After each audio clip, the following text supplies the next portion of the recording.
Coloma a veure l'empat de l'equip local contra el Sant Cugat. Aquí ja veiem imatges de la segona meitat, del minut 62, el gol de Toni Rossell. Si veiem ja imatges de la segona part és perquè la primera, no va passar sincerament, com ha dit Xavi Ponsí, no passarà a la història del futbol. El conjunt farnesenc s'avançava per botes de Toni Rossell, tenien moltes més arribades, per exemple aquesta de Litus, però Juanmi, el porter del Sant Cugat, va estar molt bé durant la major part del partit. Cal destacar que el Sant Cugat és un equip que s'està jugant les seves opcions de permanència, una altra ocasió de Toni Rossell, i fruit d'aquesta necessitat del conjunt visitant va arribar un gol a les acaballes del partit.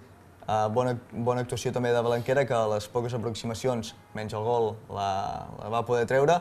Si fa una jornada explicàvem que un mal inici va fer perdre el partit en el Farners, aquí és un mal final, com veiem en aquestes imatges. Pilota llarga de Blanquera des del servei de porteria, refús, acaba a les botes d'un jugador del Sant Cugat i a l'última jugada del partit, perquè aquí ja es xiula el final, va aconseguir empatar.